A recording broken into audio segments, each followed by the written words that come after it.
Hello and welcome everyone. आपका इस BSc ज्ञान सागर में भरपूर स्वागत है। तो आज इस वीडियो में हम देखेंगे बीएससी फर्स्ट सेमेस्टर जूलॉजी का महामैराथन, जिसमें आप लोगों को 10 most important question answer solve कराए जाएंगे, जो कि आप देख सकते हैं कि आपके प्रीवियस ईयर में ये क्वेश्चन जरूर पूछा है, चाहे वो लॉन्ग हो, चाहे शॉर्ट है या फिर वेरी शॉर्ट हो। तो ये हमारा क्वेश्चन आंसर बहुत ही महत्वपूर्ण है हमारे सेमेस्टर एग्जाम की दृष्टि से। ये आपके 2026 सेमेस्टर एग्जाम में बहुत ही हेल्प फुल होगा, जो कि आप लोगों को बहुत ही हेल्प करेगा एंड आप लोगों को बताएंगे कैसे हमें लिखना है। हमने ये क्वेश्चन आपके प्रीवियस ईयर क्वेश्चन एंड सभी क्वेश्चन को देखते हुए चुना है, जो कि मोस्ट इम्पॉर्टेंट है। कुछ लॉन्ग क्वेश्चन आप लोग को अलग से दिए जाएंगे, जो कि लॉन्ग में पूछा जाता है। देख सकते हैं फर्स्ट आंसर जो है हमारा है प्लाज्मा मेम्ब्रेन। प्लाज्मा मेम्ब्रेन के बारे में आपको पूछ सकता है लॉन्ग या फिर शॉर्ट में। देख सकते हैं आप लोगों को प्लाज्मा मेम्ब्रेन लॉन्ग में भी पूछा जाता है। आप देख सकते हैं प्रीवियस ईयर क्वेश्चन उठाकर क्वेश्चन पेपर। जो प्लाज्मा मेम्ब्रेन है ये लॉन्ग में पूछा जाता है। जो हमने आप लोगों को 2025 का प्रीवियस ईयर क्वेश्चन पेपर दिया था, उसमें प्लाज्मा मेम्ब्रेन लॉन्ग में पूछा था। वहां देख सकते हैं कितने क्वेश्चन पूछे गए हैं, कैसे प्लाज्मा मेम्ब्रेन देखेंगे, इसके बारे में, इसके डायग्राम के बारे में और इसके स्ट्रक्चर के बारे में। सभी क्वेश्चन हम लॉन्ग में या फिर शॉर्ट में सॉल्व कराएंगे, क्योंकि अगर लॉन्ग में पूछेगा तो आप लॉन्ग में लिख दीजिएगा और शॉर्ट में पूछेगा तो आप आराम से लिख ही लेंगे, क्योंकि हम लॉन्ग में सॉल्व कराएंगे। देखते हैं first answer plasma membrane. The plasma membrane is the thin flexible semi permeable membrane that surrounded the cell and control the movement of substance into and out of the cell. यहाँ बताया गया है कि जो plasma membrane होता है यह cell का आउटर लेयर होता है। यह बहुत ही थिन होता है, बहुत ही पतला होता है, फ्लेक्सिबिलिटी होती है, बहुत ही लचीला होता है और बहुत ही सेमी प्रेमिएबल होता है। मतलब इसके आर पार कोई भी वस्तु आ जा नहीं सकता है। यह सेलेक्ट करके अंदर या बाहर आने जाने देता है। बहुत ही सेमी प्रेमिएबल होता है। और कुछ सेलेक्टेड सेल या फिर प्रोटीन या फिर कोई भी प्रोटीन, वसा या फिर लिपिड कोई भी वस्तु है, इसको सेलेक्ट कर जितनी आवश्यकता होगी उसी को अंदर आने देगा। अगर बैक्टीरिया वायरस है तो उसको अंदर नहीं आने देगा, उसको बाहर ही मार डालेगा, फिर अंदर नहीं आने देगा। यहाँ यही बताया गया है। अब हम देखेंगे स्ट्रक्चर ऑफ प्लाज्मा मेम्ब्रेन, क्योंकि इसको हम लॉन्ग में सॉल्व करा रहे हैं, क्योंकि यह क्वेश्चन लॉन्ग में ही पूछा जाता है। शॉर्ट में पूछेगा तो आप आराम से लिख लेंगे कि प्लाज्मा मेम्ब्रेन क्या होता है, लेकिन लॉन्ग के लिए आप लोग को प्रॉब्लम हो सकती है। तो देख सकते हैं according to this fluid mosaic model, जो कि सिंगर और निकोलसन ने 1972 ईस्वी में दिया था। स्ट्रक्चर ऑफ प्लाज्मा मेम्ब्रेन कई वैज्ञानिकों के आधार पर दिया गया है, लेकिन हम यहाँ एक साइंटिस्ट के अकॉर्डिंग देखेंगे, जो कि फ्लूइक मोजैक मॉडल। ये बहुत इंपॉर्टेंट मॉडल है, जो कि सिंगर एंड निकोलसन ने 1972 ईस्वी में दिया है। इसमें इन्होंने बताया था कि प्लाज्मा मेम्ब्रेन किन किन चीज़ों से मिलकर बना होता है और कैसे बना होता है, एंड कैसे उसका वह प्लाज्मा मेम्ब्रेन कैसे वर्क करता है। फर्स्ट, जो प्लाज्मा मेम्ब्रेन होता है वह फॉस्फोलिपिड बाइलेयर से मिलकर बना होता है। The membrane is made of the double layer of phospholipid. जो प्लाज्मा मेम्ब्रेन होता है वह डबल लेयर ऑफ फॉस्फोलिपिड से मिलकर बना होता है। फॉस्फोलिपिड का अर्थ होता है फॉस्फोरस प्लस लिपिड। जो फॉस्फोलिपिड का अर्थ होता है फॉस्फोरस प्लस लिपिड, इसीलिए इसको हम फॉस्फोलिपिड कहते हैं। Each phospholipid has a hydrophilic head, water loving. जो फॉस्फोलिपिड होता है इसमें दो पार्ट होते हैं, हेड एंड टेल। जो फॉस्फोलिपिड होता है इसमें दो पार्ट होते हैं, हेड एंड टेल। जो फॉस्फोलिपिड होता है या जो हेड पार्ट होता है उस पे कुंडलीनुमा संरचना होती है, तो वह हाइड्रोफिलिक होता है। जो इसका हेड होता है वह हाइड्रोफिलिक होता है। जो इसका सिर होता है, जो हेड होता है, ऐसी उसकी संरचना होती है। तो जो हेड होगा यह हाइड्रोफोबिक होगा, मतलब वाटर लविंग, या वाटर से दूर नहीं भागेगा, वाटर के साथ रह सकता है बहुत ही आसान से, इसलिए कह सकते हैं यह वाटर लविंग होता है। और इसको एक और नाम से जानते हैं hydrophilic. Hydrophobic tell, water repelling.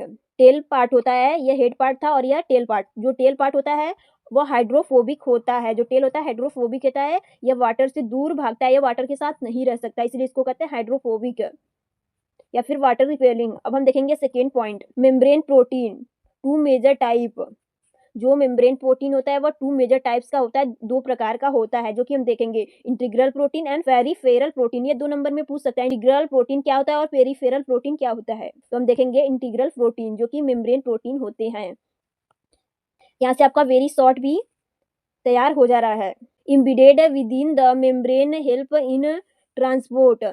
जो इंटीग्रल प्रोटीन होता है या प्लाज्मा मेम्ब्रेन में धंसा हुआ होता है और ट्रांसपोर्ट में हेल्प करता है। अगर कोई भी प्रोटीन, लिपिड, कार्बोहाइड्रेट आ रहा है तो उसके ट्रांसपोर्ट में हेल्प करता है, जो इंटीग्रल प्रोटीन होता है, या प्लाज्मा मेम्ब्रेन में धंसा हुआ होता है। अब हम देखेंगे peripheral proteins located on the membrane surface help in support and signalling. और जो पेरिफेरल प्रोटीन होता है वो प्लाज्मा मेम्ब्रेन के सरफेस पर प्रेजेंट होता है, जो सरफेस होता है प्लाज्मा मेम्ब्रेन का उस पे प्रेजेंट होता है और यह सपोर्ट करता है, यह प्लाज्मा मेम्ब्रेन को सपोर्ट प्रदान करता है और सिग्नलिंग में हेल्प करता है, सपोर्ट करता है एंड इसको सिग्नलिंग जो होता है उसमें हेल्प करता है प्लाज्मा मेम्ब्रेन के, जो पेरिफेरल प्रोटीन होता है। अब हम देखेंगे third, carbohydrates present as glycoproteins and glycolipids. जो कार्बोहाइड्रेट्स होता है इसमें ग्लाइकोप्रोटीन्स एंड ग्लाइकोलिपिड्स प्रेजेंट होता है। Important for cell recognition and communication. जो प्लाज्मा मेम्ब्रेन में कार्बोहाइड्रेट्स होता है वह पहचान और ट्रांसफर में हेल्प करता है। अगर कोई भी चीज या वस्तु या फिर लिपिड ले सकते हैं, कार्बोहाइड्रेट प्रोटीन है, अगर वह प्लाज्मा मेम्ब्रेन की हेल्प से अंदर या बाहर जा रहा है तो वो उसको ट्रांसफर करने में हेल्प करता है कार्बोहाइड्रेट जो होता है, और आइडेंटिफाई करने में हेल्प करता है, पहचानने में कि यह प्रोटीन है, लिपिड है, कार्बोहाइड्रेट है, छोटा मॉलिक्यूल है या फिर लार्ज मॉलिक्यूल है, उसको पहचानने में हेल्प करता है। अब हम देखेंगे functions of plasma membrane. First point, protects the cell from the external environment. जो प्लाज्मा मेम्ब्रेन के अंदर जो इन्वायरमेंट होता है उसको सेपरेट करता है, प्रोटेक्ट करता है, उसको सेपरेट रखता है कि वो उसमें कोई भी खराबी ना आए, उसमें कोई गड़बड़ी ना आए, उसको सेपरेट रखता है और उसको सहायता प्रदान करता है। सेकेंड पॉइंट,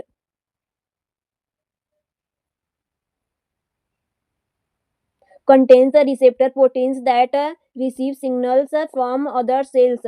जो प्लाज्मा मेम्ब्रेन होता है वह दूसरे सेल, अगर यह एक सेल है और यह दूसरा सेल है तो जो प्लाज्मा मेम्ब्रेन है इस सेल से कनेक्ट कर पाता है, कनेक्ट करने में हेल्प करता है, और सिग्नलिंग, जैसे इस प्लाज्मा मेम्ब्रेन को प्रोटीन की आवश्यकता है, लिपिड की आवश्यकता है, तो ये प्लाज्मा मेम्ब्रेन जो इसका लेयर होगा, जो प्लाज्मा मेम्ब्रेन जो लेयर है इसका आउटर, उसको ट्रांसफर करेगा इस सेल को प्रोटीन और लिपिड। तो जो प्लाज्मा मेम्ब्रेन होता है ट्रांसपोर्ट में हेल्प करता है और सिग्नलिंग करता है, इनसे कनेक्ट कर पाता है। अगर हम कोई काम कर रहे हैं, हमारे हाथों में ज़्यादा बल की आवश्यकता है तो हमें ऊर्जा अधिक चाहेगी, अगर हमारा और हम बैठ के काम कर रहे हैं तो जो हमारे पैर का ऊर्जा होगा हमारे हाथ में आएगा, इसी को सिग्नलिंग कहते हैं। तो वही सिग्नलिंग के माध्यम से सेल के कनेक्शन के माध्यम से आएगा हमारे हाथ में ऊर्जा। Third point, carbohydrate molecule help cell identify each other important for the immune system. जो कार्बोहाइड्रेट होता है वह सेल के आइडेंटिफाई में हेल्प करता है, जो कार्बोहाइड्रेट होता है वह सेल को आइडेंटिफाई करता है, आइडेंटिफाई करने में हेल्प करता है, पहचानने में हेल्प करता है। यह पहचानता है कि किस सेल में कितनी इम्यून सिस्टम है, कितनी उसमें ऊर्जा एकत्रित है, और जिसमें ऊर्जा अधिक रहेगी उसमें से ट्रांसपोर्ट हो जाएगा। तो कार्बोहाइड्रेट होता है वह सेल को पहचानता है, आइडेंटिफाई करता है। अब देखेंगे 4 point, helps maintain a stable internal environment of the cell. जो प्लाज्मा मेम्ब्रेन होता है वह सेल के इंटरनल इन्वायरमेंट होता है उसको स्टेबल करने में हेल्प करता है।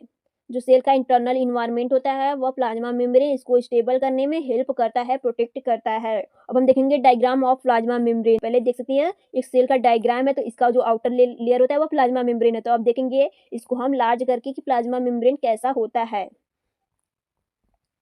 देख सकते हैं प्लाज्मा मेम्ब्रेन है जो कि एक लेयर है, देख सकते हैं इंटरनल मेम्ब्रेन सरफेस की अंदर का मेम्ब्रेन सरफेस है, और देख सकते हैं ये फास्फोलिपिड बाइलेयर, ये फास्फोलिपिड बाइलेयर है, और देख सकते हैं ये प्रोटीन। अगर ये डायग्राम आप लोग को समझ में नहीं आ रहा है तो अपने मोबाइल के द्वारा गूगल पे जाकर देख सकते हैं ईजी प्लाज्मा मेम्ब्रेन का स्ट्रक्चर। लार्ज हम स्ट्रक्चर देख रहे हैं यहाँ पे जो कि पिंक कलर का है, यह प्रोटीन है। और ये देख सकते हैं जो पतली धागीनुमा संरचना है, ये साइटोस्केलेटन फिलामेंट, जो कि साइटोस्केलेटन भी महत्वपूर्ण होता है, इस वीडियो में बताया गया है। और देख सकते हैं जो येलो येलो है ये कोलेस्ट्रॉल है। और यहाँ देख सकते हैं पोलर मॉलिक्यूल, यहाँ नॉन पोलर मॉलिक्यूल भी दिखाया गया है, जो कि हम अभी पढ़े कि polar and non polar molecule क्या होता है। और देख सकते हैं कार्बोहाइड्रेट चैन है, पिंक कलर का एक ग्लाइकोप्रोटीन है, और ये जो ब्लू ब्लू है दिख रहा है आप लोग को, यह एक्स्ट्रा सेल्यूलर मेम्ब्रेन है, जो आउटर सरफेस मेम्ब्रेन है, जो प्लाज्मा मेम्ब्रेन का आउटर सरफेस है, ये इनर सरफेस है और ये आउटर सरफेस है। देख सकते हैं डायग्राम। इस वीडियो का अगर आप लोगों को पीडीएफ चाहिए तो इस वीडियो के डिस्क्रिप्शन बॉक्स में इस पीडीएफ का लिंक दिया रहेगा, वहां से पीडीएफ ले सकते हैं। अगर आप अच्छा मार्क्स लाना चाहते हैं तो हेडिंग तो बहुत ही इंपॉर्टेंट है। थोड़ी ही चीज लिखिए हेडिंग के अंदर, लेकिन आप जितना ज्यादा हेडिंग बनाएंगे, अगर 5 से 6 हेडिंग या फिर लॉन्ग आंसर है तो 7-8 हेडिंग बनाकर उसमें डायग्राम के साथ लिखेंगे तो बहुत ही अच्छा रहेगा, आपको फुल मार्क्स दिया जाएगा। बहुत ही कम चांस रहेंगे अंक कटने के। अगर लॉन्ग आंसर है तो आप लोगों को आधा घंटा में पूरा करने होगा, क्योंकि जो हमारा एमजी के वीपी यूनिवर्सिटी का पेपर होता है वो 2 घंटे का होता है, तो आधा घंटे में एक लॉन्ग और आधा घंटे में दूसरा लॉन्ग करना होगा, जो कि 400 वर्ड में लिखना होता है। तो हेडिंग के साथ टाइम मैनेजमेंट भी बहुत इंपॉर्टेंट, नहीं तो आपका क्वेश्चन छूट जाएगा, तो जो मार्क्स लाना होगा वो भी कम हो जाएगा। तो डायग्राम के साथ, हेडिंग के साथ सब कुछ ध्यान में रखते हुए करना होगा आप लोगों को। अब देखेंगे आंसर नंबर सेकेंड, जो कि मोस्ट इंपॉर्टेंट है, यह शॉर्ट में ही पूछा जाता है या फिर वेरी शॉर्ट में भी पूछ सकता है। अब देखेंगे second answer, type of DNA. जो हमारा डीएनए होता है वो तो विभिन्न प्रकार का होता है, उसके निम्न टाइप्स होते हैं, लेकिन मुख्य रूप से 3 टाइप्स होते हैं, जो कि A DNA, B DNA, Z DNA. DNA is classified based on structure में number of strand, shape and conformation। जो DNA होता है वह क्लासिफाइड होता है स्ट्रक्चर के हिसाब से, नंबर ऑफ स्ट्रैंड के हिसाब से, शेप के हिसाब से और कॉन्फर्मेशन के हिसाब से। जो डीएनए होता है उसको उसका क्लासिफिकेशन मतलब उसको कितने पार्ट में डिवाइड किया जाएगा, उसको किसके आधार पर निर्धारित किया गया। तो जो डीएनए का टाइप होगा वह structure, number of strand, shape and conformation पर निर्धारित रहता है कि डीएनए इतने टाइप्स के होंगे।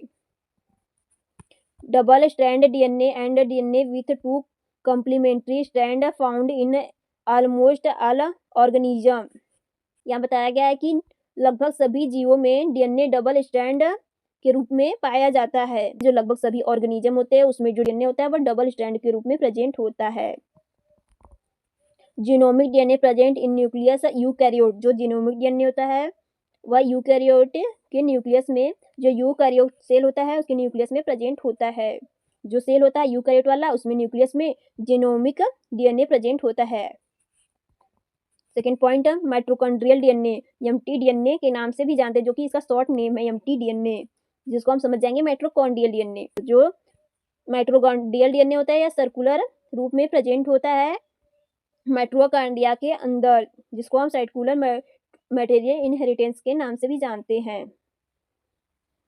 जो कि माइटोकॉन्ड्रिया के अंदर प्रेजेंट होता है, जिसे हम वह जो माइटोकॉन्ड्रिया के अंदर डीएनए प्रेजेंट होता है वह सर्कुलर डीएनए होता है, जो कि मटेरियल इनहेरिटेंस में प्रेजेंट होता है। जो एमटी डीएनए माइटोकॉन्ड्रियल डीएनए होता है।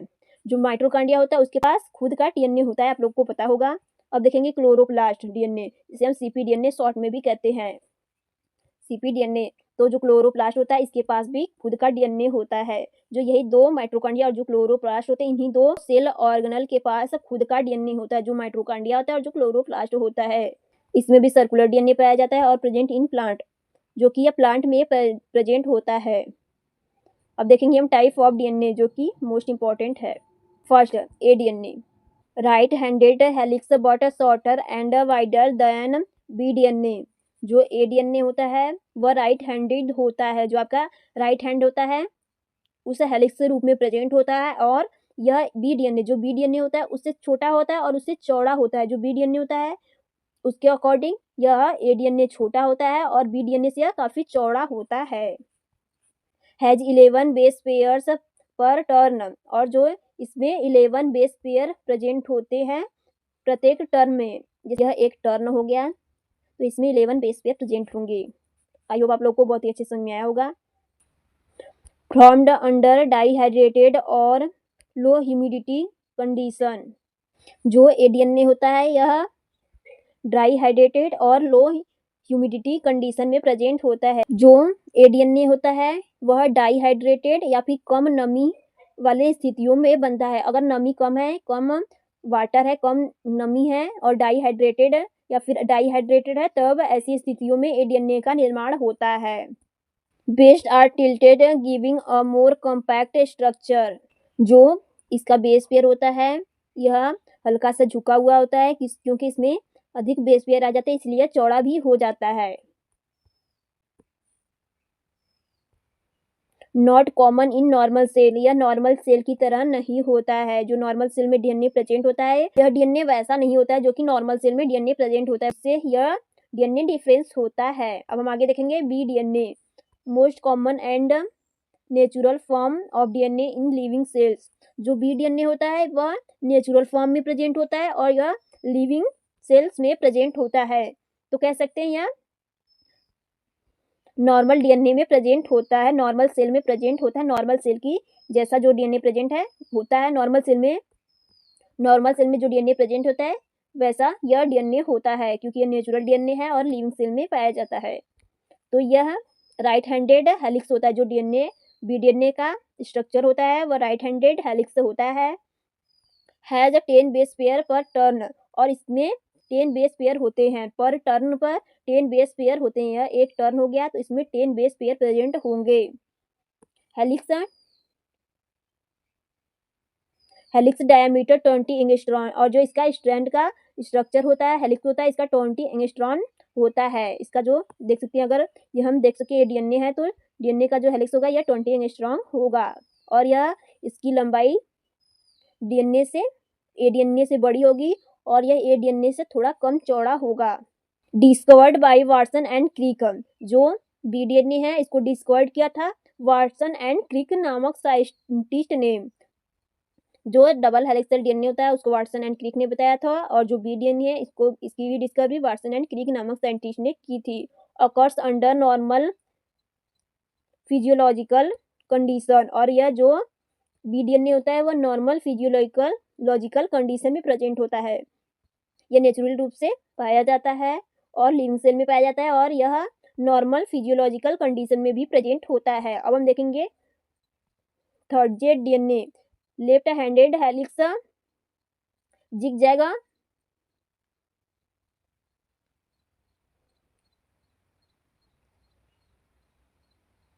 Appearance has 12 base pair for turn.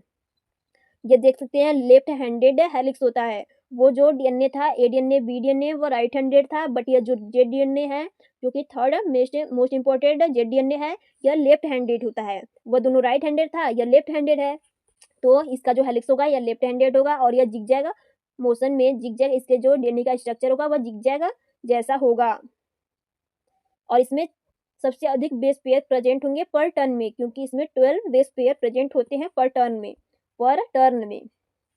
तो देख सकते हैं यह एक बेस पेयर टर्न हो गया तो इसमें 12 बेस पेयर प्रेजेंट होंगे।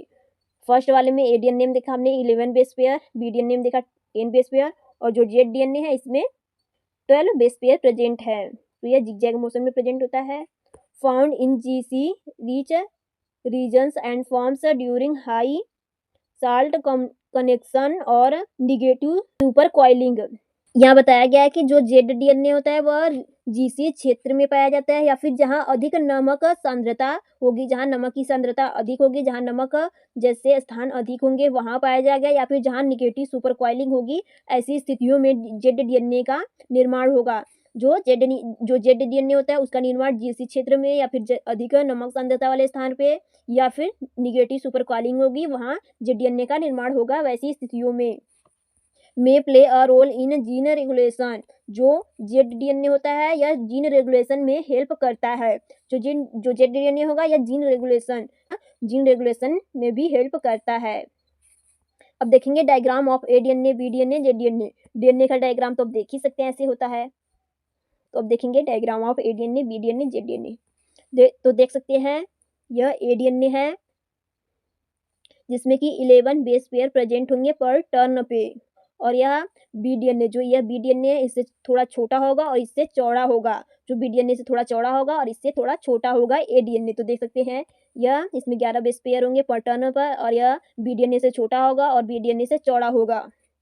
और देख सकते हैं बीडीएनए है, देख सकते हैं बीडीएनए है, और यह एडीएनए से लंबा होगा और एडीएनए से चौड़ा कम होगा। इसकी चौड़ाई एडीएनए से थोड़ी कम रहेगी और यह एडीएनए से लंबा होगा बीडीएनए, और इसमें 10 बेस पेयर प्रेजेंट होंगे और इसका 20 एंगस्ट्रॉन होगा। इसकी जो चौड़ाई होगी है, जो चौड़ाई देख सकते हैं इसकी 20 एंगस्ट्रॉन होगी, और यह नॉर्मल नेचुरल स्थिति में पाया जाता है जो कि लिविंग सेल में पाया जाता है बीडीएनए, और इसमें 10 बेस पेयर होते हैं पर टर्न पे।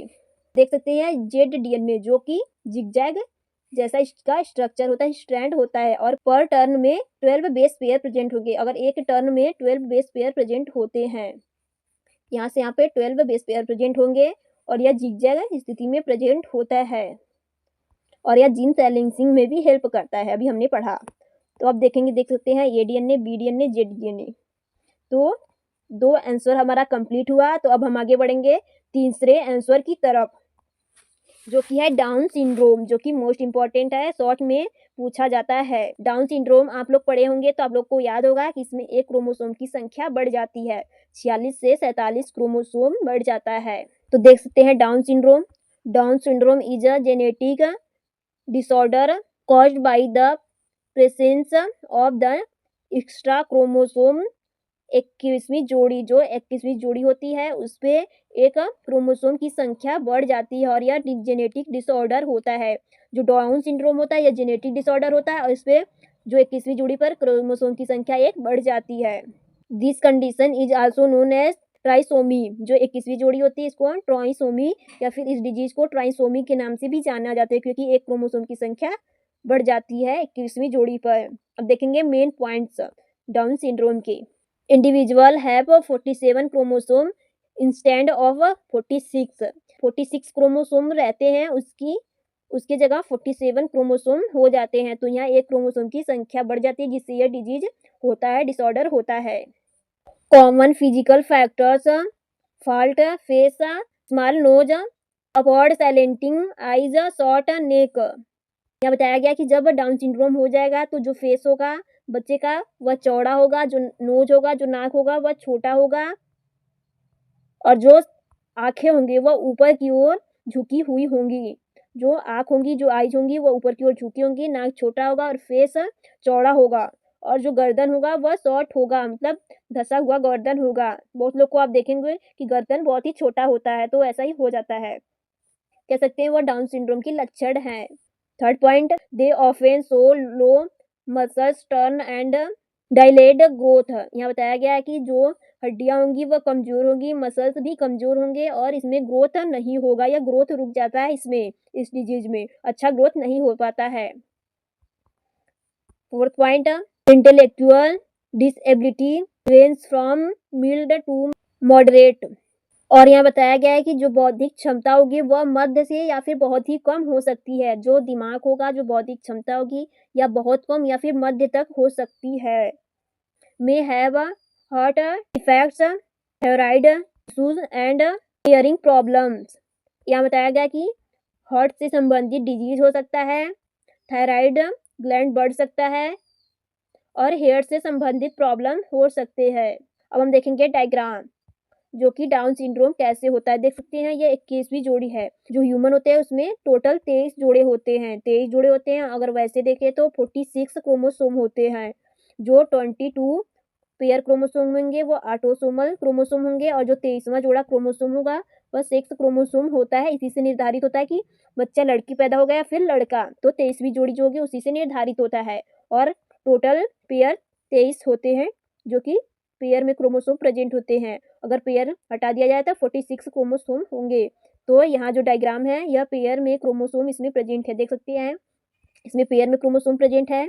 तो देख सकते हैं 21वीं जो जोड़ी है इसमें एक क्रोमोसोम की संख्या बढ़ जा रही है, 46 क्रोमोसोम से 47 क्रोमोसोम हो जा रहा है, क्योंकि 21वीं जोड़ी में एक क्रोमोसोम की संख्या बढ़ जा रही है और सारे क्रोमोसोम नॉर्मल है। तो डिजीज कहाँ हो रहा है, 21वीं जोड़ी पे। आई होप आप लोग को डायग्राम अच्छे समझ में आया होगा। अब हम देखेंगे आंसर नंबर 4, जिसमें कि मोस्ट इंपॉर्टेंट टॉपिक है साइटोस्केलेटन, जिसे हम हिंदी में कोशिका कंकाल के नाम से भी जानते हैं। तो देखेंगे cytoskeleton. The cytoskeleton is a dynamic network of protein filament present in the cytoplasm of eukaryotic cells. It provide the shape, separate and organisation to the cell. यहाँ बताया गया है कि जो साइटोस्केलेटन होता है यह प्रोटीन फिलामेंट का बना होता है। जो साइटोस्केलेटन होता है यह यूकैरियोटिक सेल में पाया जाता है। इसे हम कोशिका कंकाल के नाम से भी जानते हैं, क्योंकि जो सेल होता है, देख लीजिए जैसे यह सेल है, इसमें सेल ऑर्गेनल प्रेजेंट है और इसमें यह कोशिका कंकाल का काम करता है। देख सकते हैं ह्यूमन का कंकाल एग्जाम्पल में ले सकते हैं ऐसे, जैसे कि वो प्रोवाइड करता है कि ह्यूमन स्टैंड होकर चल सके, अच्छे से दौड़ सके, अच्छे से बैठ सके। प्रोवाइड करता है सेफ्टी, सेपरेशन एंड जो पसलियाँ होती है हमारे हृदय को सेपरेट रखती है, हमारे फेफड़े को सेपरेट रखती है। वैसे ही साइटोस्केलेटन है, वो भी हमारे सेल के जो ऑर्गेनल्स हैं उनको सेपरेट रखते हैं, प्रोटेक्ट करते हैं। उनकी साइज, जो सेल की साइज होगी उनको मेंटेन रखेंगे, जो सेल होगा उसको सेपरेट करेंगे। और जो सेल होंगे उसे जो सेल ऑर्गेनल होंगे उनको भी सेपरेट करेंगे। तो साइटोस्केलेटन का यही फंक्शन होता है। देख सकते हैं मेन कंपोनेंट्स जो कि साइटोस्केलेटन के मेन कंपोनेंट्स होते हैं। First point, microtubules. Hollow tubules made of tubulin help in cell division, cilia, flagella and intracellular transport. यह एक स्ट्रक्चर होता है पतला और इसमें होल रहता है, जिसमें बीच में होल रहता है, होलो ट्यूब्यूल्स कहते हैं इसलिए इसको। और यह सीलिया फ्लैजेला में पाया जाता है और सेल डिवीजन में भी हेल्प करता है। और यह इंट्रासेलुलर ट्रांसपोर्ट में भी मुख्य भूमिका निभाता है, क्योंकि इसके अंदर होल रहता है तो इसमें आसानी से ट्रांसपोर्ट हो जाता है। और यह सीलिया फ्लैजेला में भी पाया जाता है। सेकेंड पॉइंट, माइक्रोफिलामेंट, जिसे हम एक्टिन फिलामेंट के नाम से भी जानते हैं। Thin filaments made of actin involved in cell movement, muscle contraction and cytokinesis. जो माइक्रोफिलामेंट होता है, थिन फिलामेंट के नाम से भी जाते हैं, बहुत ही थिन फिलामेंट होता है, बहुत ही पतला फिलामेंट होता है और यह एक्टिन इन्वॉल्व से मिलकर बना होता है, जो कि सेल में प्रेजेंट होता है। यह सेल को मूवमेंट, मसल कंसंट्रक्शन, जो हमारी मसल्स होती है उसको मूव करने में, कंसंट्रक्शन करने में हेल्प करता है। एंड यह साइटोकाइनेसिस में भी हेल्प करता है, जो एक्टिन फिलामेंट होता है। मसल कंट्रक्शन, साइटोस्केलेटन में हेल्प, मूवमेंट में हेल्प करता है। थर्ड पॉइंट देख सकते हैं, इंटरमीडिएट फिलामेंट, जो कि लास्ट फिलामेंट है। Rope like fibres provide mechanical strength and maintain cell shape.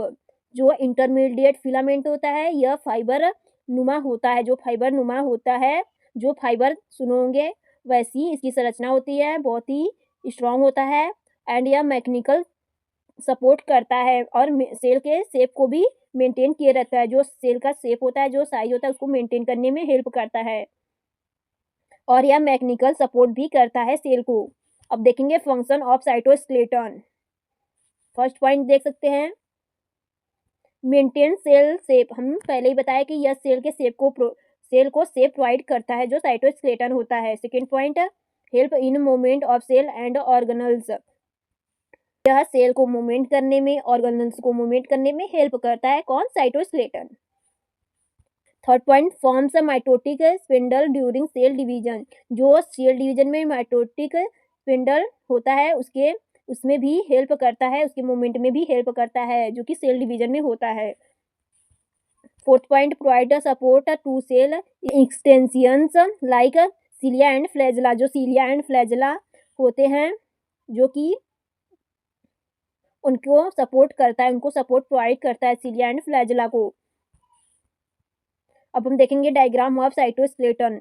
देख सकते हैं सेल मेम्ब्रेन, ये प्लाज्मा मेम्ब्रेन हो गया। प्लाज्मा मेम्ब्रेन को सेल मेम्ब्रेन कहे चाहे प्लाज्मा मेम्ब्रेन कहे, बात एक ही है। तो देख सकते हैं ये सेल मेम्ब्रेन हो गया और देख सकते हैं ये राइबोसोम्स हो गया। क्योंकि यह साइटोस्केलेटन है तो इसके अंदर सभी सेल ऑर्गेनल प्रेजेंट होंगे। ये देख सकते हैं माइटोकॉन्ड्रिया है, ये देख सकते हैं माइटोकॉन्ड्रिया है। ये राइबोसोम्स हो गया, जो छोटे छोटे पार्टिकल्स दिख रहे हैं ये राइबोसोम है। देख सकते हैं ये एक्टिन फिलामेंट है, ये इंटरमीडिएट फिलामेंट है, जो कि फाइबर नीमा होती है। Intermediate filament, actin filament. और देख सकते हैं ये माइक्रोट्यूब्यूल्स हैं। आई होप आप लोग को साइटोस्केलेटन अच्छे समझ में आया होगा, क्योंकि जो साइटोस्केलेटन है यह सेल के अंदर पाया जाता है। इसमें सभी सेल ऑर्गेनल प्लाज्मा मेम्ब्रेन होते हैं। बस साइटोस्केलेटन का वर्क होता है उनको प्रोटेक्शन देना, शेप साइज निर्धारित करना एंड मूवमेंट में हेल्प करना।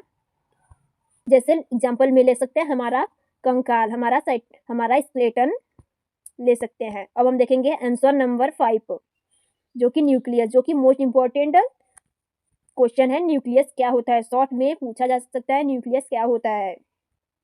The nucleus is a membrane bound organelle present in eukaryotic cells that control all cellular activities and store genetic material DNA. यहाँ बताया गया कि जो न्यूक्लियस होता है यह एक सेल ऑर्गेनल होता है, क्योंकि यह सेल में प्रेजेंट होता है, यह सेल ऑर्गेनल होता है और यह यूकैरियोटिक सेल में पाया जाता है। प्रोकैरियोटिक में न्यूक्लियस नहीं पाया जाता है, तो यूकैरियोटिक में न्यूक्लियस पाया जाता है और यह सेल को कंट्रोल करता है, उसकी एक्टिविटी को कंट्रोल करता है और यह जेनेटिक मटेरियल स्टोर रहता है। न्यूक्लियस में डीएनए पाया जाता है, क्रोमोसोम पाया जाता है। तो जो न्यूक्लियस है यह जेनेटिक मटेरियल को कंट्रोल रखता है, स्टोर रखता है।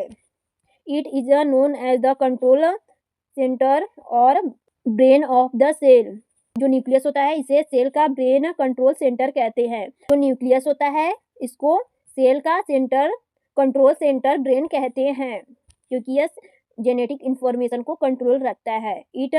It controls all cellular activities and store genetic material DNA. अब ये पॉइंट हमने पढ़ा, रिपीट हो गया है कि यह सेलुलर एक्टिविटी को कंट्रोल करता है, जेनेटिक इंफॉर्मेशन को स्टोर रखता है। न्यूक्लियस में बहुत सारी चीजें होती हैं, तो देख सकते हैं structure of nucleus. First point, nuclear envelope.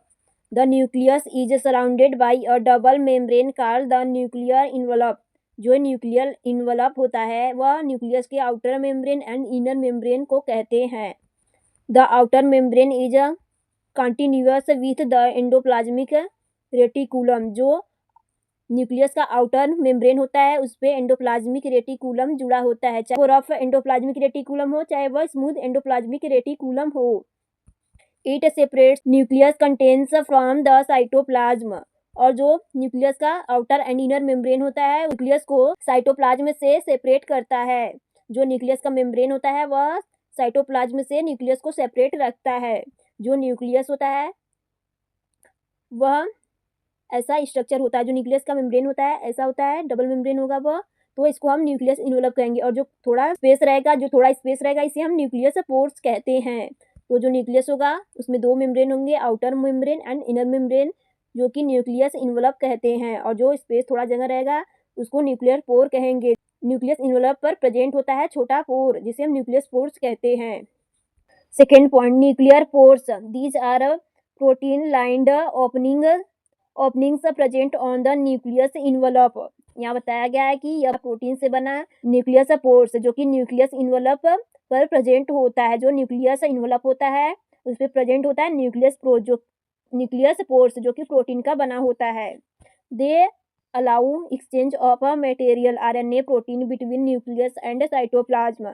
यहाँ बताया गया है कि जो न्यूक्लियस पोर जो न्यूक्लियस इन्वलप का फंक्शन होता है वह एक्सचेंज मटेरियल, जो मटेरियल है उसको एक्सचेंज करना होता है। अगर न्यूक्लियस को आरएनए की आवश्यकता है तो आरएनए को अंदर जाने देगा न्यूक्लियस पोर न्यूक्लियस इन्वलप द्वारा, और प्रोटीन को अंदर आने देगा या फिर बाहर जाने देगा, जो कि साइटोप्लाज्म से कनेक्ट कर पाएगा इजिली। किसकी हेल्प से? Nucleus pore and nucleus envelope की हेल्प से या आरएनए प्रोटीन बाहर या अंदर आप जा पाएंगे, साइटोप्लाज्म से कनेक्ट कर पाएंगे न्यूक्लियोप्लाज्म। अभी हमने न्यूक्लियोप्लाज्म वर्ड बोला तब तक न्यूक्लियोप्लाज्म आ गया।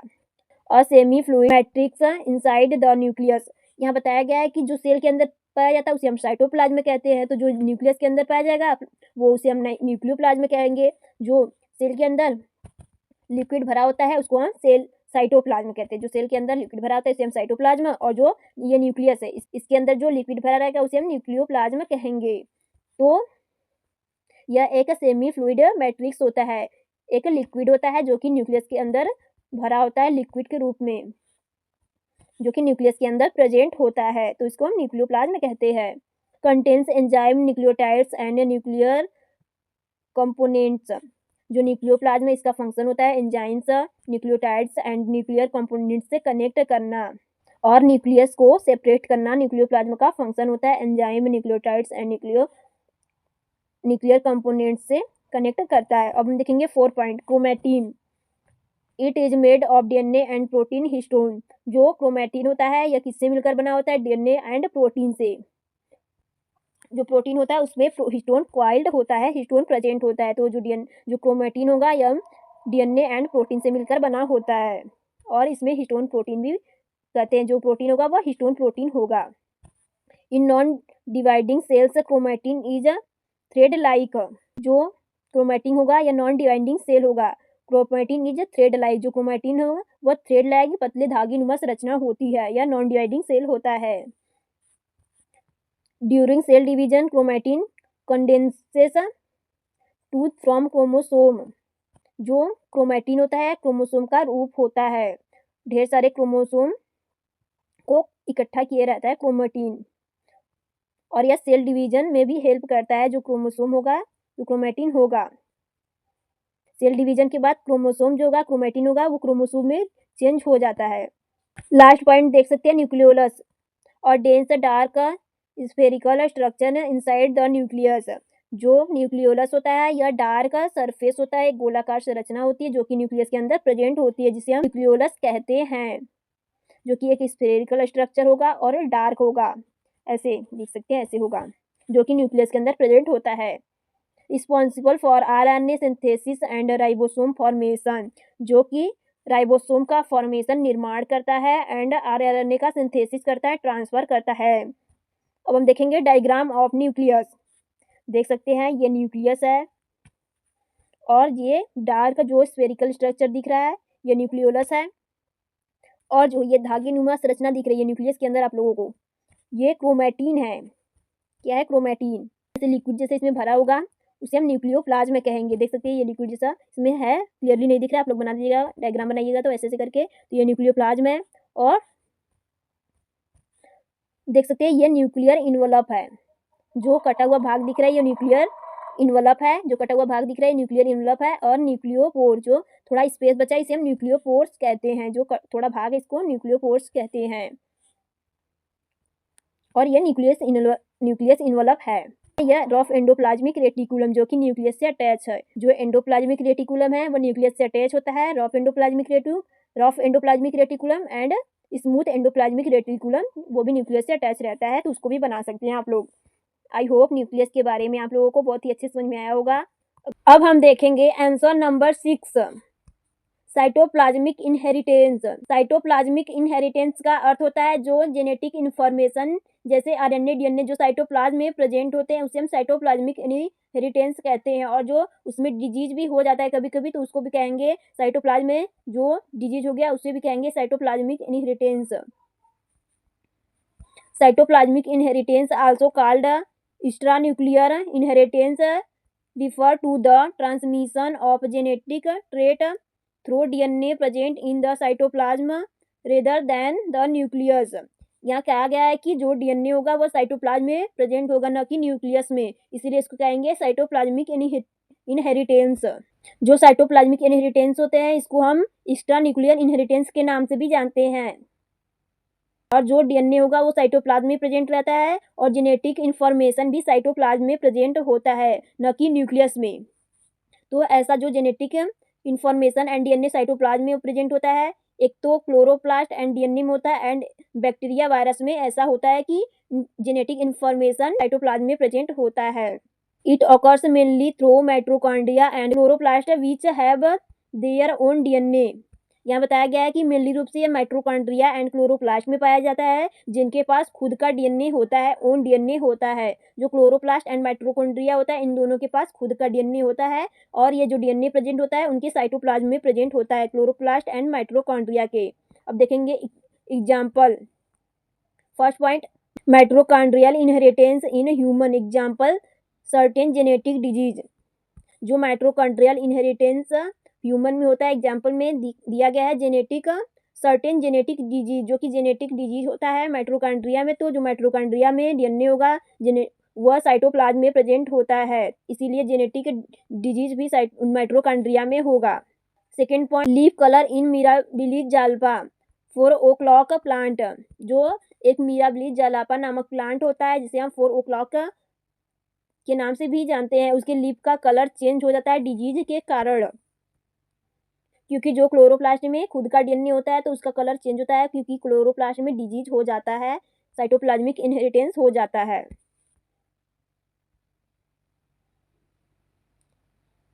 सेल कॉइलिंग इन स्नेल, और जो स्नेल होता है घोंघा होता है उसमें भी डिजीज हो जाता है साइटोप्लाज्मिक इनहेरिटेंस, क्योंकि माइटोकॉन्ड्रिया में खुद का डीएनए पाया जाता है तो उसमें भी कोई डिजीज होगा, जेनेटिक डिजीज होगा, तो वह उसमें स्नेल में उसके जो कवर होंगे उसमें परिवर्तन चेंजेस आ जाते हैं, जैसे कि लीफ के कलर में चेंजेस आ रहा है और माइटोकॉन्ड्रिया में जेनेटिक डिजीज हो रहा है। अब हम देखेंगे importance. First point, energy production. जो माइटोकॉन्ड्रिया होता है वह एनर्जी प्रोडक्शन में हेल्प करता है क्योंकि इसके पास खुद का डीएनए होता है और यह एटीपी का निर्माण करता है, तो इन जो माइटोकॉन्ड्रिया होता है यह एनर्जी का प्रोडक्शन करता है। Second point, plant photosynthesis. Chloroplast, जो क्लोरोप्लास्ट होता है वह प्लांट के फोटोसिंथेसिस उसके भोजन बनाने में हेल्प करता है, फोटोसिंथेसिस में हेल्प करता है।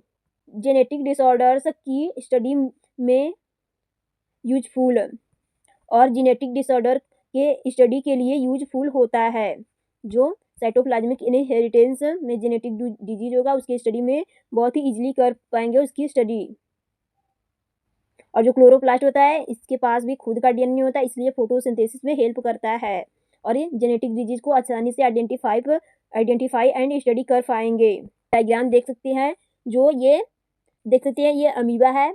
अमीबा में डीएनए प्रेजेंट है, जेनेटिक इन्फॉर्मेशन साइटोप्लाज्म में प्रेजेंट है। तो इसके अंदर देख सकते हैं क्रोमोसोम को खोलेंगे तो डीएनए में जेनेटिक इन्फॉर्मेशन स्टोर रहता है। तो जो डीएनए होगा, जो जेनेटिक इन्फॉर्मेशन होगा साइटोप्लाज्म में होगा। अगर कोई डिजीज होगा तो उसको भी कह सकते हैं cytoplasmic disease. I hope cytoplasmic inheritance आप लोग को बहुत ही अच्छी समझ में आया होगा। अब हम देखेंगे answer number 7, sex determination in Drosophila. जो फल मक्खी होती है, जो ड्रोसोफिला मक्खी होती है, उसमें सेक्स डिटर्मिनेशन कैसे होता है, यह मोस्ट इंपॉर्टेंट टॉपिक है, शॉर्ट या लॉन्ग में पूछा जा सकता है।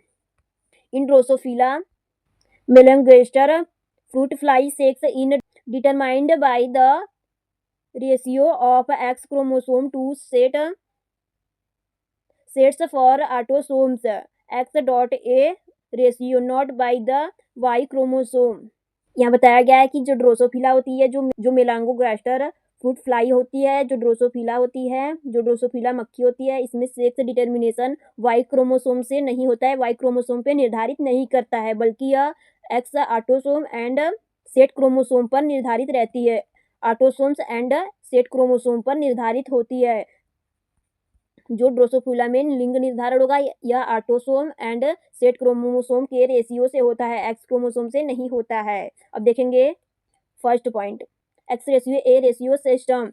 यहाँ बताया गया है कि जो रेशियो सिस्टम होता है ड्रोसोफिला में एक्स रेशियो ए होता है। X chromosome equal to sex chromosome, जो एक्स क्रोमोसोम होता है वही सेक्स क्रोमोसोम होगा। A autosome non sex chromosome, जो ए ऑटोसोम होगा यह नॉन ऑटोसोम होगा, यह सेक्स क्रोमोसोम नहीं होता है। जो ए होता है जो ऑटोसोम होता है, एक्स क्रोमोसोम सेक्स क्रोमोसोम होता है। The ratio of X chromosome to autosome set decide the sex. जो ए एंड एक्स क्रोमोसोम होता है यह सेट डिसाइड करता है सेक्स का। जो ड्रोसोफिला में लिंग निर्धारण होता है यह सेट डिसाइड करता है एक्स एंड ए रेशियो का, कि ड्रोसोफिला में लिंग निर्धारण कैसे होगा। Second point, normal ratio female X and X ratio A equal to 1.0 female. अगर एक्स क्रोमोसोम होगा and X ratio A chromosome होगा तो उसमें फीमेल डेवलप होगा 1.0 एंड मेल होगा। अगर X and Y chromosome and X ratio A chromosome होगा तो उसमें 0.5 मेल डेवलप होगा। अगर X and A set chromosome तो उसमें मेल होगा and X ratio set chromosome होगा तो वह फीमेल होगा। The Y chromosome does not determine maleness, it is only needed for fertility not for sex determination. यहाँ बताया गया कि जो वाई क्रोमोसोम होगा यह फर्टिलिटी के लिए इम्पॉर्टेंट होता है, न कि सेक्स डिटर्मिनेशन के लिए। जो वाई क्रोमोसोम होगा यह फर्टिलिटी के लिए इम्पॉर्टेंट होता है। सेक्स डिटर्मिनेशन यानी फीमेल होगा कि मेल होगा ये निर्धारित नहीं करता है, वाई क्रोमोसोम ओनली निर्धारित करता है कि ओनली इसका कार्य होता है फर्टिलिटी करना, न कि निर्धारित करना मेल होगा कि फीमेल। ड्रोसोफिला देख सकते हैं फीमेल एंड मेल ड्रोसोफिला। ऐसे एरो रहेगा तो आप समझ जाएंगे यह फीमेल है, एंड ऐसे एरो रहेगा तो ये मेल है। कभी कभी बस एरो ही दिया रहता है। देख सकते हैं मेल में X chromosome and Y chromosome and female में एक्स क्रोमोसोम जो कि सेक्स क्रोमोसोम होते हैं। और ये मेल का जो क्रोमोसोम होगा ये फर्टिलिटी के लिए बस इंपॉर्टेंट होता है। आई होप आप लोग को ड्रोसोफिला के बारे में अच्छे समझ में आया होगा। अब हम देखेंगे आंसर नंबर 8, माइटोकॉन्ड्रिया, जो कि मोस्ट इंपॉर्टेंट है। यह शॉर्ट में पूछा जाता है, बहुत ही इंपॉर्टेंट है टॉपिक है माइटोकॉन्ड्रिया एंड बहुत ही इजी है। माइटोकॉन्ड्रिया जिसे कोशिका का ऊर्जागृह पावर हाउस भी कहते हैं। Mitochondria are double membrane cell organelles present in almost all eukaryotic cells. जो माइटोकॉन्ड्रिया होता है यह यूकैरियोटिक सेल्स में पाया जाता है एंड जो माइटोकॉन्ड्रिया होता है इसमें डबल मेम्ब्रेन होता है। जो माइटोकॉन्ड्रिया होता है यह डबल मेम्ब्रेन स्ट्रक्चर होता है और यह एक सेल ऑर्गेनल है क्योंकि यह सेल में प्रेजेंट होता है, तो इसको हम कहेंगे it is a cell organelle and यह यूकैरियोटिक सेल में पाया जाता है और यह डबल मेम्ब्रेन सेल ऑर्गेनल होता है जो माइटोकॉन्ड्रिया होता है। They are known as the power house of the cell, और इसे सेल कोशिका का पावर हाउस भी कहते हैं, किसको, माइटोकॉन्ड्रिया का। Because they produce ATP the main energy molecule, जो क्योंकि यह एटीपी का फॉर्मेशन करता है जिससे कि एनर्जी मॉलिक्यूल बनते हैं जिससे कि ऊर्जा का निर्माण होता है, इसीलिए power house of the cell इसे कहते हैं, किसको, माइटोकॉन्ड्रिया को। अब अभी हमने कुछ टाइम पहले आप लोगों को बताया कि माइटोकॉन्ड्रिया के पास खुद का डीएनए होता है जो कि साइटोप्लाज्म में प्रेजेंट होता है। अब हम देखेंगे structure of mitochondria. First point, outer membrane. हमने अभी बताया कि माइटोकॉन्ड्रिया में दो मेम्ब्रेन होते हैं, एक outer membrane and inner membrane and एक इंट्रा मेम्ब्रेन, जो कि outer membrane and inner membrane के बीच में प्रेजेंट होता है, इसे इंट्रा मेम्ब्रेन कहते हैं। एंड देखेंगे outer membrane, smooth and permeable to small molecules, contains protein called porins। यहाँ बताया गया है कि जो माइटोकॉन्ड्रिया का आउटर मेम्ब्रेन होता है बहुत ही स्मूथ होता है एंड परमिएबल होता है, बहुत ही छोटे स्मॉल मॉलिक्यूल को अंदर या बाहर आने जाने देता है। जो स्मॉल एकदम छोटे मॉलिक्यूल्स होंगे उसको अंदर या बाहर आने जाने देगा, कौन, माइटोकॉन्ड्रिया का आउटर मेम्ब्रेन। या परमिएबल होता है मतलब अंदर या बाहर आने जाने देगा छोटे स्मॉल मॉलिक्यूल को, और इसमें पोरिन्स नामक प्रोटीन प्रेजेंट होते हैं। जो आउटर मेम्ब्रेन होता है इसमें पोरिन्स नामक प्रोटीन प्रेजेंट होते हैं। सेकेंड पॉइंट देख सकते हैं, inner membrane, folded into finger like projection called cristae. यहाँ बताया गया है कि जो इनर मेम्ब्रेन होता है यह फिंगर लाइक प्रोजेक्शन, इसका जो स्ट्रक्चर होगा घुमावदार होगा, फिंगर जैसा घुमावदार होगा, और जिसे हम क्रिस्टी कहते हैं। जो इनर मेम्ब्रेन की घुमावदार संरचना होती है इसको हम क्रिस्टी कहते हैं।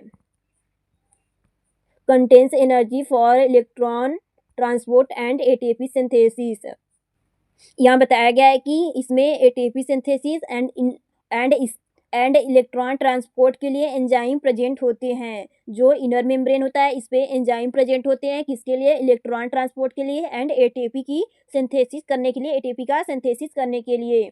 अब हम देखेंगे third point, intra membrane space, the space between the inner and outer membrane. जो आउटर एंड इनर मेम्ब्रेन के बीच स्पेस होता है इसे हम इंट्रा मेम्ब्रेन कहते हैं, इसलिए इसको इंट्रा मेम्ब्रेन स्पेस कहते हैं। जो outer membrane and inner membrane का स्पेस होता है। इंपॉर्टेंट इन ऑक्सीडेशन फॉस्फोराइलेशन, जो कि ऑक्सीडेशन फॉस्फोराइलेशन में हेल्प करता है, यह महत्वपूर्ण भूमिका निभाता है ऑक्सीडेशन फॉस्फोराइलेशन में। Intra membrane space. अब हम देखेंगे 4 point, matrix, inner fluid field space, contains mitochondria DNA, empty DNA, ribosome, enzyme and RNA site of Krebs cycle.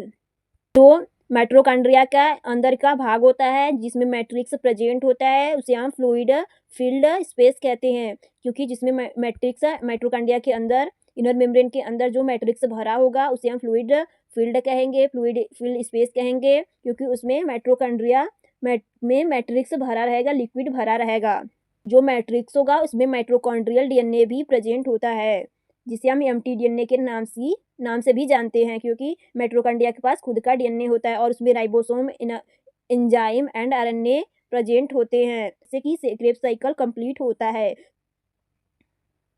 Ribosome, enzyme and RNA and DNA, जिससे क्रेब्स साइकिल कंप्लीट होता है, जिससे कि energy and ऊर्जा का फॉर्मेशन होता है, synthesis होता है, और क्रेब्स साइकिल भी मैट्रिक्स में कंप्लीट होगा, क्योंकि मैट्रिक्स में ये सभी चीजें प्रेजेंट होंगे तो वहीं पर क्रेब्स साइकिल कंप्लीट होगा, जिससे कि ऊर्जा का फॉर्मेशन होगा, सिंथेसिस होगा। अब देखेंगे फंक्शन ऑफ माइटोकॉन्ड्रिया। माइटोकॉन्ड्रिया का क्या फंक्शन है, क्या कार्य है। First point, production of ATP through aerobic respiration. यहाँ बताया गया फर्स्ट पॉइंट में कि एरोबिक रिस्पायरेशन की हेल्प से एटीपी का सिंथेशन होता है, प्रोडक्शन होता है। जो एरोबिक रिस्पायरेशन होता है इसकी हेल्प से एटीपी का निर्माण होता है, सिंथेसिस होता है। सेकंड पॉइंट देखेंगे, site of Krebs cycle and electron transport chain. जो माइटोकॉन्ड्रिया होता है उसमें क्रेब्स साइकिल चलता है, जिससे कि एटीपी का निर्माण होता है, ऊर्जा का निर्माण होता है।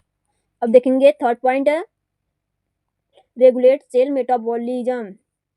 जो माइटोकॉन्ड्रिया होता है वह सेल के मेटाबॉलिज्म एक्टिविटी एंड सेल के मेटाबॉलिज्म को कंट्रोल करता है, रेगुलेट करता है। 4 point help in apoptosis, programmed cell death. जो माइटोकॉन्ड्रिया होगा वह सेल के एपोप्टोसिस में हेल्प करेगा, यानी अगर कोई सेल क्षतिग्रस्त हो गई है तो उसके डेथ में उसको, अगर डेथ हो गई है तो उसको नष्ट कर देगा, उसमें हेल्प करता है, एपोप्टोसिस में हेल्प करता है। अब हम देखेंगे डायग्राम ऑफ माइटोकॉन्ड्रिया। जो देख सकते हैं ये आउटर मेम्ब्रेन ऑफ माइटोकॉन्ड्रिया है, जो आउटर एकदम हल्का सा एक आउटर एक मेम्ब्रेन देख सकते हैं।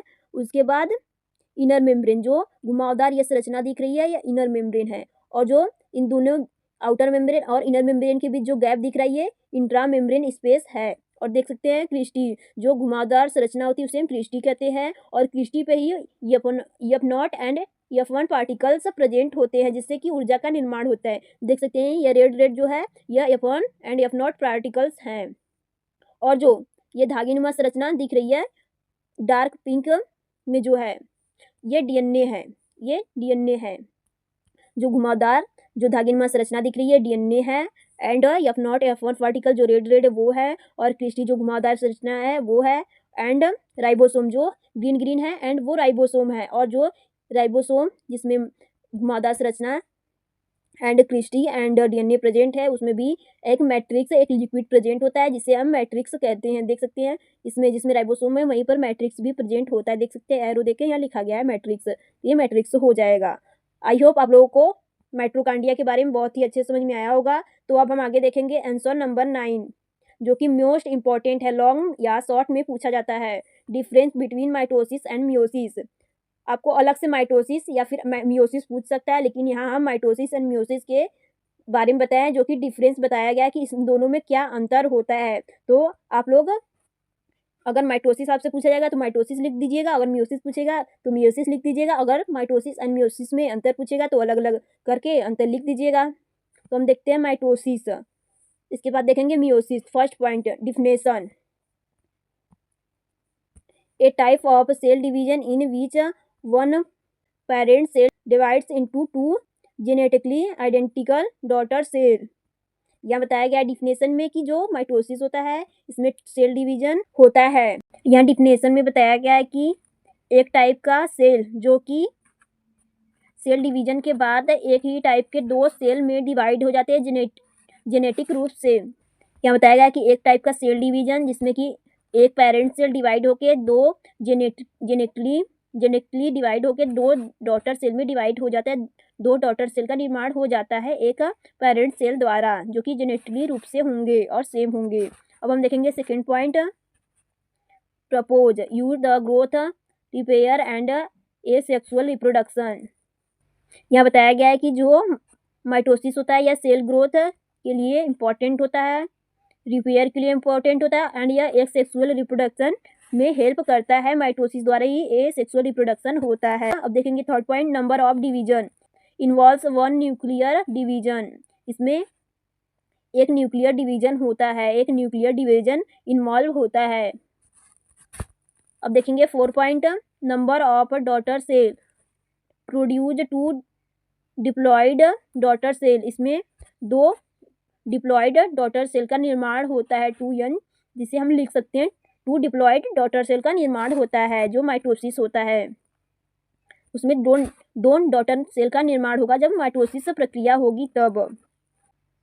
Genetic variation, no genetic variation, daughter cell are genetically identical.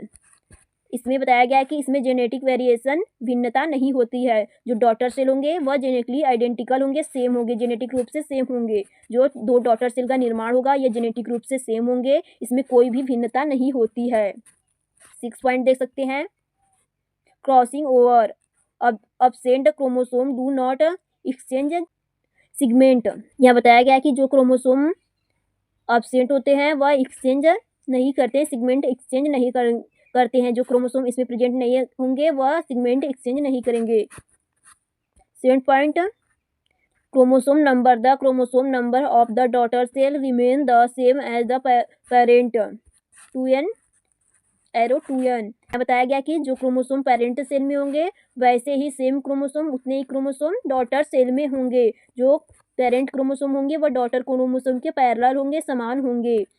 जो डॉटर सेल होंगे वह उनके क्रोमोसोम पेरेंट क्रोमोसोम के समान होंगे। अब हम देखेंगे 8 point occurs in somatic cell. जो माइटोसिस होता है वह सोमैटिक सेल में पाया जाता है, जो कि बॉडी में होता है।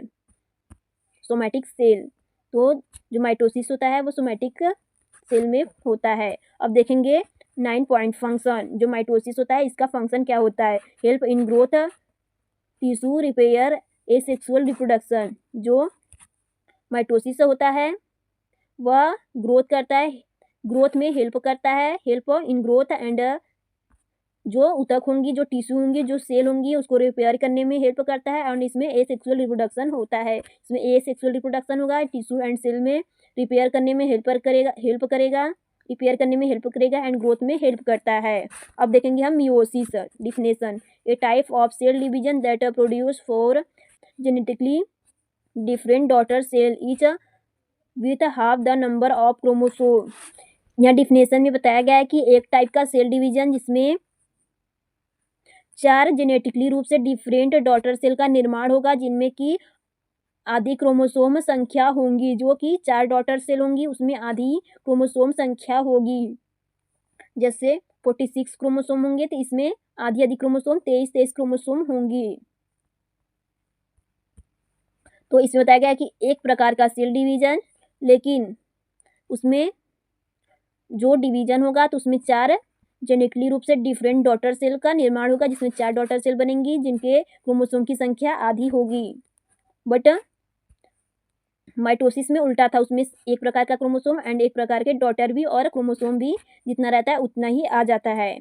अब देखेंगे second point, propose use for sex reproduction and formation of the gametes, sperm and egg.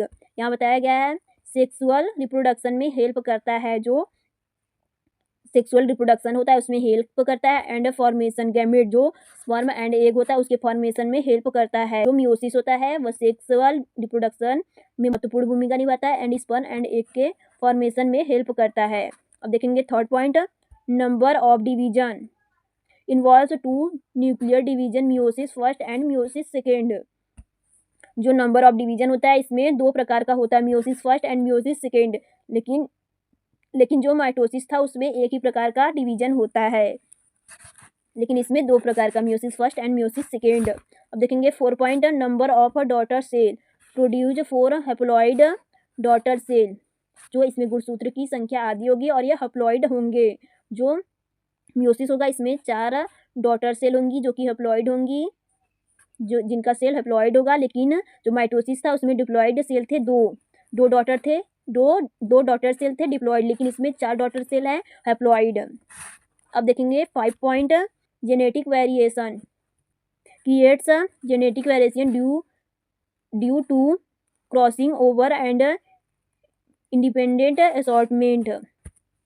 5 point में बताया गया है कि इसमें crossing over and independent assortment के कारण इसमें जेनेटिक वेरिएशन प्रेजेंट होता है। जो मियोसिस होता है इसमें जेनेटिक वेरिएशन होता है किस कारण से? क्रॉसिंग ओवर के कारण एंड इंडिपेंडेंट असॉर्टमेंट के कारण होता है। लेकिन जो माइटोसिस था इसमें जेनेटिक वेरिएशन नहीं था, सभी डॉटर सेल सेम थे, लेकिन इसमें डॉटर सेल डिफरेंट होंगे किसके कारण? क्रॉसिंग ओवर के कारण।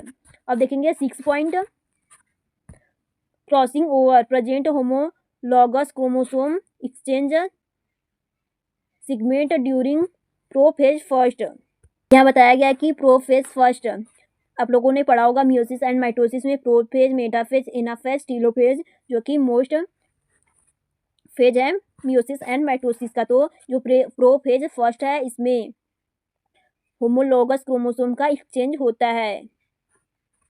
जो प्रोफेज फर्स्ट होता है उसमें होमोलॉगस क्रोमोसोम का एक्सचेंज होता है। अब देखेंगे 7 point, chromosome number is reduce to half 2n। जो क्रोमोसोम नंबर होगा अगर 2n है, डिप्लॉइड है तो वह हैप्लॉइड हो जाएंगे, n हो जाएंगे, आधी हो जाएगी जो क्रोमोसोम की संख्या होगी। 2n diploid chromosome and n haploid chromosome, तो क्रोमोसोम की संख्या आधी हो जाती है। अब देखेंगे 8 point occurs in germ cell of reproductive organs. यहाँ बताया गया कि यह प्रजनन अंगों एंड जर्म कोशिकाओं में होते हैं। जो मियोसिस होता है यह जर्म सेल्स एंड प्रजनन जो पार्ट होंगे, जो अंग होंगे, उसमें होते हैं। अब देखेंगे 9 function help in formation of gametes. यह गैमेट्स का फॉर्मेशन करते हैं, निर्माण करते हैं। कौन? Meiosis. Maintaining chromosome number in species. जो मियोसिस होगा या क्रोमोसोम के नंबर स्पीसीज के अकॉर्डिंग मेंटेन करते हैं। जो स्पीसीज होंगे उनके अकॉर्डिंग क्रोमोसोम के नंबर को मेंटेन करेंगे। जेनेटिक डाइवर्सिटी, यह जेनेटिक विविधता को निर्धारित करते हैं, डिफरेंट करते हैं। और यह जेनेटिक डाइवर्सिटी में हेल्प करते हैं, जेनेटिक विविधता में हेल्प करते हैं। अब हम देखेंगे diagram of mitosis and meiosis. देख सकते हैं एक तरफ माइटोसिस एंड मियोसिस है। Meiosis and mitosis and meiosis. Present cell देख सकते हैं, मियोसिस देख सकते हैं, माइटोसिस में 4 सेल्स प्रेजेंट है, क्रोमोसोम प्रेजेंट है, और मियोसिस में भी 4 सेल्स प्रेजेंट हैं। अब इसमें डिवीजन देख लेंगे। डीएनए रिप्लिकेट्स, इसमें 4 की जगह 8 क्रोमोसोम हो रहा है। और मियोसिस में भी डीएनए रिप्लिकेट्स के द्वारा इसमें 4 से 8 क्रोमोसोम हो रहा है। और देख सकते हैं 2 डॉटर सेल का निर्माण हो रहा है। देख सकते हैं जितने फर्स्ट क्रोमोसोम में सेल थे उतने ही सेल आ रहे हैं। जितने पेरेंट सेल में सेल होंगे उतने ही क्रोमोसोम इसमें, जितने पेरेंट सेल में क्रोमोसोम होंगे उतने डॉटर सेल में भी क्रोमोसोम की संख्या होगी। तो देख सकते हैं ये डिवाइड होकर 2 डॉटर सेल का निर्माण करेंगे जो कि जेनेटिक रूप से सेम होंगे, इसमें कोई भी वेरिएशन नहीं होगा। ये 2 डॉटर सेल बन जा रहे हैं। अब देखेंगे मियोसिस में इसमें 2 डॉटर सेल का निर्माण हो रहा है, जिसमें कि 2 क्रोमोसोम पेयर में होंगे दोनों में। उसके बाद डिवीजन के बाद 4 डॉटर सेल का निर्माण होगा, जिसमें कि 4 डॉटर सेल का निर्माण हो रहा है। देख सकती हैं जिसमें कि आधी क्रोमोसोम की संख्या होगी पेरेंट्स के अकॉर्डिंग। जो पेरेंट्स होंगे उसमें 4 क्रोमोसोम थे, लेकिन इसमें 4 डॉटर सेल का निर्माण होगा जो कि जेनेटिक रूप से डिफरेंट होंगे। और इसमें आधी ही क्रोमोसोम संख्या होगी, हैप्लॉइड क्रोमोसोम संख्या होगी, और इसमें डिप्लॉइड क्रोमोसोम संख्या होगी माइटोसिस में। और मियोसिस में हैप्लॉइड क्रोमोसोम होंगे, जिनमें कि पेरेंट्स के अकॉर्डिंग आधी क्रोमोसोम होंगी, आधी संख्या होगी उनकी। तो आई होप आप लोगों को मियोसिस एंड माइटोसिस में डिफरेंस समझ में आया होगा। अब हम देखेंगे लास्ट आंसर, जो कि आंसर नंबर 10 है, इंडोसाइटोसिस। आप लोग पढ़े होंगे इंडोसाइटोसिस एंड एक्सोसाइटोसिस। तो हम देखते हैं। Endocytosis is the process by which a sale tax materials from the external environment into the cell by forming vesicles from the plasma membrane. It is a type of active transport meaning requires energy ATP. यहाँ endocytosis में बताया गया है कि जो endocytosis process होता है वह सेल के बाहर जो प्रोटीन वसा लिपिड जो प्रेजेंट होती है उनको वेसिकल बनाकर उनको सेल के अंदर ले आता है। जितने सेल को जिन चीज़ों की आवश्यकता होती है वेसल द्वारा जितने मॉलिक्यूल होंगे उनको अंदर ले आएगा, जो इंडोसाइटोसिस प्रोसेस होता है। पहले जो इंडोसाइटोसिस प्रक्रिया होगी, देख सकते हैं ये सेल हो गया, तो जो इंडोसाइटोसिस होगा उसमें पहले कोई मॉलिक्यूल होगा वो बाइंड करेगा एंड उसके अंदर आएगा। तो पहले इन्वॉल्व बनाएगा, उसके बाद सेल के अंदर आ जाएगा। डायग्राम के माध्यम से भी हम समझेंगे, जो कि प्लाज्मा मेम्ब्रेन पर प्रेजेंट होता है इंडोसाइटोसिस, जो कि सेल को जिन चीज़ों की रिक्वायरमेंट होगी उन सभी चीज़ों को सेल के अंदर वेसल्स द्वारा बनाकर ले आता है। वेसल बनाएगा, उसके बाद सेल के अंदर ले आएगा। इसको कहते हैं is a type of active transport. इसे एक्टिव ट्रांसपोर्ट भी कहते हैं। यह टाइप होता है एक्टिव ट्रांसपोर्ट का, जिसका मीनिंग होता है कि रिक्वायर फॉर एनर्जी, जिसे एनर्जी की आवश्यकता होती है उसको वहाँ लेकर आकर देता है। जो इंडोसाइटोसिस है जिसे एनर्जी की आवश्यकता होगी उसे ले जाकर एनर्जी ट्रांसपोर्ट करता है, देता है। वेसल बनाएगा, उसके बाद एनर्जी सेल के अंदर ट्रांसफर कर देता है। अब हम देखेंगे टाइप ऑफ इंडोसाइटोसिस।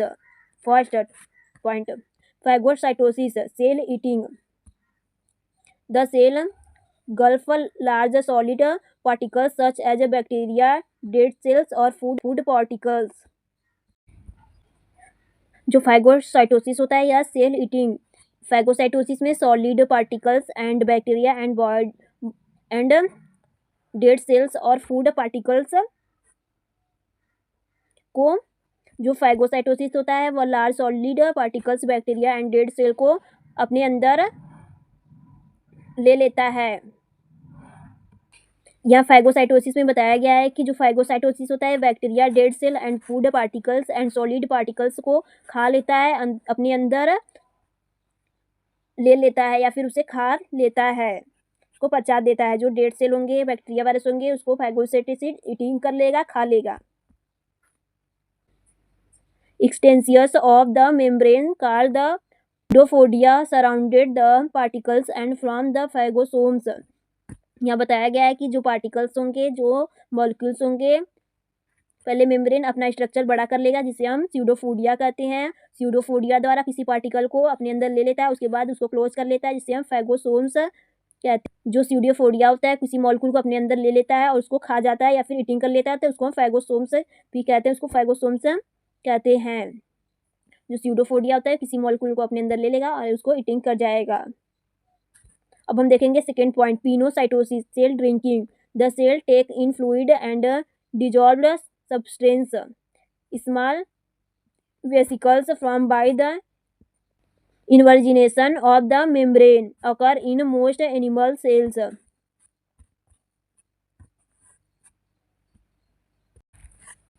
यहाँ बताया गया है यहाँ पिनोसाइटोसिस में बताया गया है कि सेल ड्रिंकिंग, जो कि लिक्विड होंगे, जो लिक्विड सब्सटेंस होंगे उनको अपने अंदर ले लेगा, उनको ड्रिंक कर जाएगा। जैसे पानी पीनो कर सकते हैं, पानी पीना, इसी प्रकार जो फ्लूइड या फिर फ्लूइड होंगे उसको अपने अंदर ले लेगा, ड्रिंक कर जाएगा फ्लूइड सब्सटेंस को भी।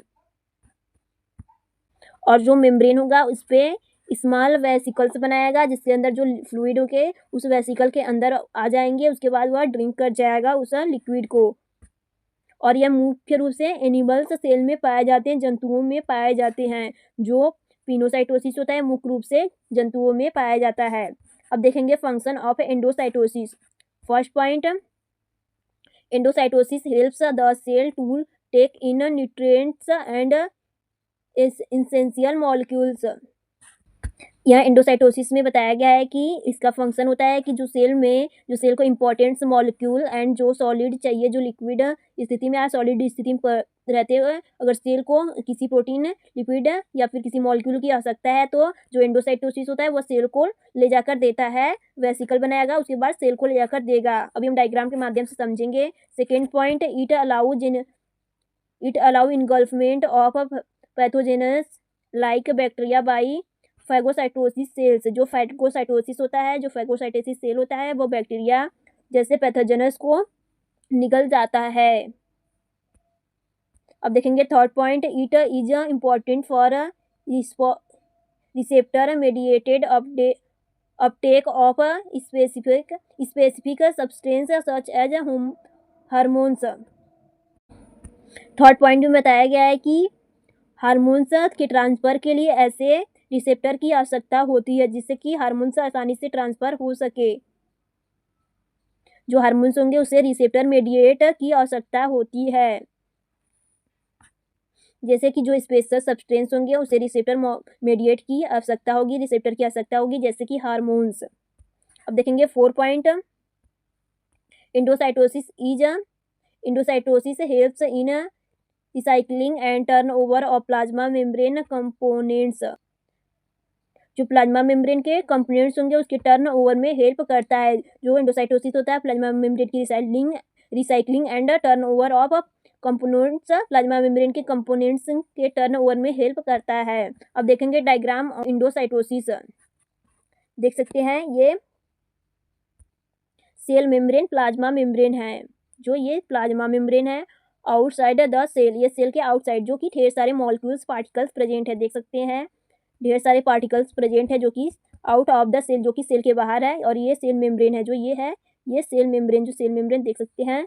तो जो भी कोई मॉलिक्यूल आएगा तो पहले ये इनगल्फ करेगा, ऐसे कर्व जैसा आकार बना लेगा, और उसके बाद फर्स्ट देख सकते हैं और सेकेंड में इसको क्लोज करने वाला होगा, ले लेगा अपने अंदर जो मॉलिक्यूल होंगे उसको अपने अंदर ले लेगा सेकेंड में, और थर्ड में क्लोज करके उसको अंदर ले लेगा सेल के अंदर। देख सकते हैं ये सेल मेम्ब्रेन पर ये क्लोज हो रहा है, और थर्ड में मॉलिक्यूल अंदर आ गया सेल के अंदर क्लोज होकर एक वेसिकल के रूप में प्रेजेंट बना लिया। देख सकते हैं वेसिकल्स बना लिया है, जो मॉलिक्यूल्स अंदर आ गया तो इसको वेसिकल बना लिया, और यह साइटोप्लाज्म है। ये सब साइटोप्लाज्म है, देख सकते हैं ये सब साइटोप्लाज्म है और ये वेसिकल का रूप ले लिया।